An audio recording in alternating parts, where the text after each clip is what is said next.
নমস্কার বন্ধুরা, আমার শহর বাঁকুড়া চ্যানেলে আপনাদেরকে স্বাগত। আমি প্রতিদিন রান্নার রেসিপি দেখাই। আজ আমি রান্নার রেসিপি না দেখিয়ে আজকে আমি আপনাদের সাথে কিছু টিপস শেয়ার করব। সেই টিপসগুলো যা আমাদের দৈনন্দিন জীবনে খুবই কাজে আসবে। সেই টিপসগুলো আপনারা দেখতে থাকুন, আপনাদের ভালো লাগবে। আর যদি ভালো লাগে তাহলে একটা লাইক করে দেবেন। একসাথে বাজার থেকে অনেকগুলো কাঁচা লঙ্কা নিয়ে এসেছি। এই কাঁচা লঙ্কাটা আমি কিভাবে সংরক্ষণ করে রাখি সেই টিপসটা আজ আপনাদের সাথে শেয়ার করব। দেখুন, এই লঙ্কাগুলো আমি ভালো করে ধুয়ে নিয়েছি। ভালো করে ধুয়ে জল ঝরিয়ে রেখে দিয়েছিলাম কিছুক্ষণ। এবার আমি নিয়ে নিয়েছি একটা কন্টেনার। এই কন্টেনারের মধ্যে আমি একটা পেপার দিয়ে দেবো।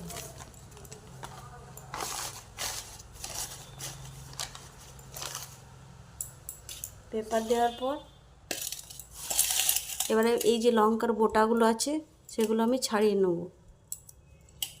ছাড়িয়ে তারপর আমি ওই কন্টেনারের মধ্যে রেখে দেব।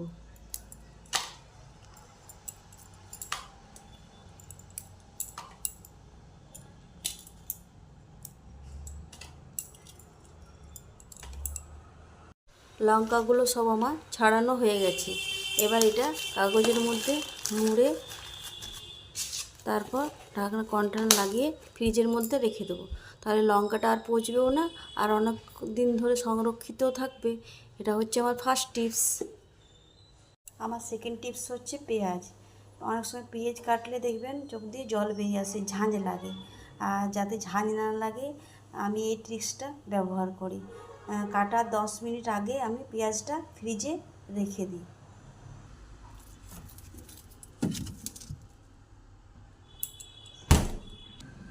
পেঁয়াজটা আমি 10 মিনিট রেখে দিয়েছিলাম। এবার আমি পেঁয়াজটা কেটে নেবো, তাহলে আর ঝাঁঝ লাগবে না। আমার থার্ড টিপস হচ্ছে এই চা পাতা। আমি যে প্রতিদিন চা খাই সেই চা পাতাগুলো আমি ফেলে দিই না, সেগুলো আমি ভালো করে ধুয়ে নিই।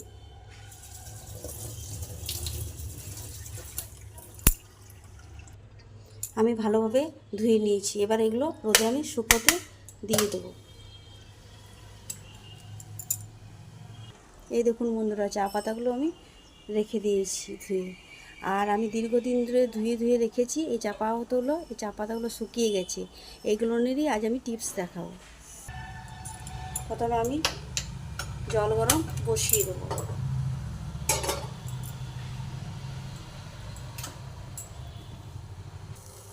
এবার আমি ওই শুকনো চা পাতাগুলো দিয়ে দেবো জলের মধ্যে।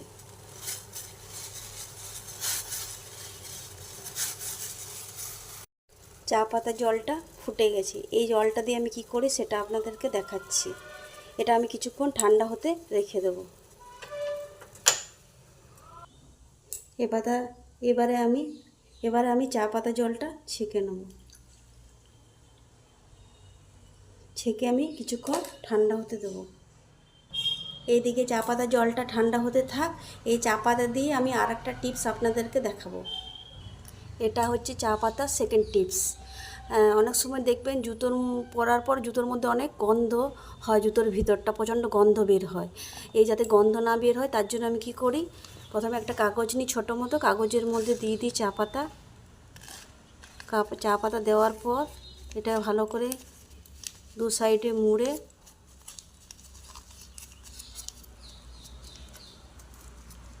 আমি জুতোর মধ্যে রেখে দিই।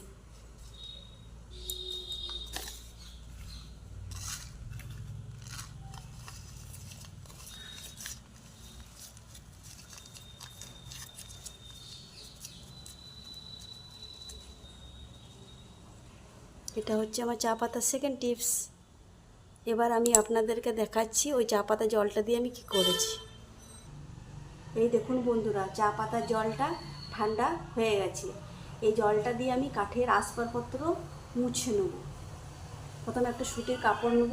এই কাপড়ের মধ্যে চুবিয়ে নিংড়ে তারপরে চেয়ার, ডাইনিং টেবিল, ঘরের যেসব আসবাবপত্র আছে সব আমি এই জল দিয়ে মুছে নেব।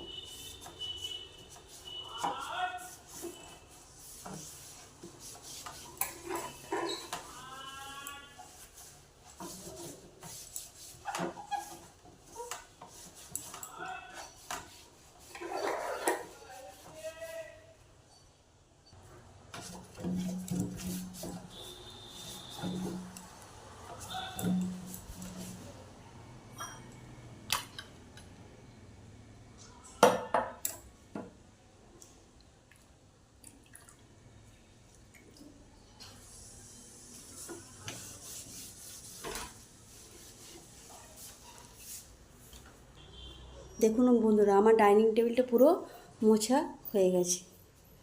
আমি এই টিপসটা ইউজ করি। দেখুন বন্ধুরা, রান্নাঘরের সুইচ বোর্ড, জানালা, এগুলোর মধ্যে তেল চিটচিটে অনেক সময় বসে যায়। এই তেল চিটচিটেগুলো আমি কীভাবে পরিষ্কার করি সেগুলো আপনাদের সাথে আজ আমি শেয়ার করছি। প্রথমে লাগবে জল, আর লাগবে বেকিং পাউডার, আর লাগবে একটা ভিমবার লিকুইড একটু, আর লাগবে ভিনিগার।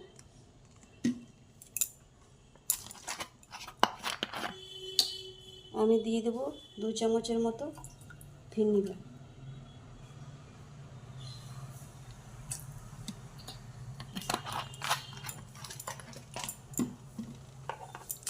আর দেব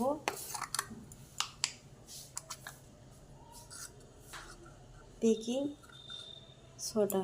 এটা দেওয়ার পর রিঅ্যাকশন শুরু হয়ে যাবে।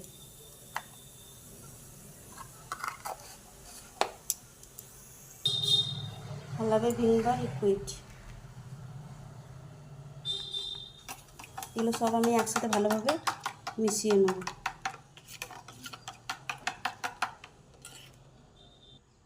সব আমি একসাথে মিশিয়ে নিয়েছি।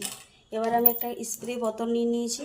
আমার একটা কুলিংয়ের স্প্রে বোতল ছিল, কুলিংটা শেষ হয়ে গেছে। সেই স্প্রে বোতলটাই আমি ঢুকিয়ে নেব। প্রথমে আমি রান্নাঘরে জানালাটা পরিষ্কার করে নেব।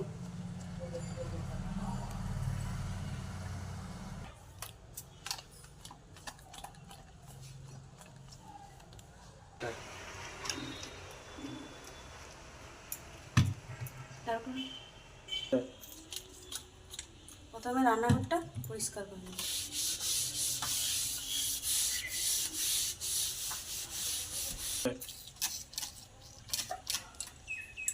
শুকনো কাপড় দিয়ে ভালোভাবে মুছে নেব। দেখুন, দেওয়ার মাত্রকে সঙ্গে সঙ্গে কত সুন্দর রিঅ্যাকশন বেরিয়ে এসছে। এটা আমি পরিষ্কার করে নেব। এবার আমি সুইচ বোর্ডটা পরিষ্কার করে নেব। মেন সুইচটা আমি বন্ধ করে দিয়েছি।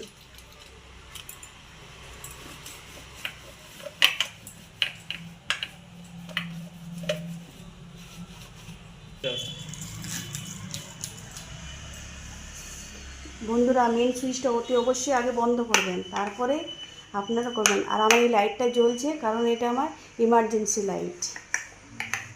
কারণ সুইচ বোর্ডে অনেক সময় কারেন্ট লেগে যায়, জলের স্প্রে বা আপনারা যাই করুন। তাই মেন সুইচ অফ করে সুইচ বোর্ড মোছামুছি করবেন।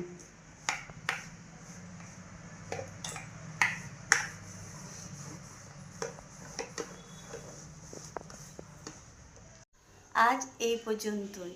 আপনারা ভালো থাকবেন, সুস্থ থাকবেন, আর আমার ভিডিও দেখতে থাকবেন। ওকে, বাই বন্ধুরা, দেখা হবে পরের ভিডিওতে।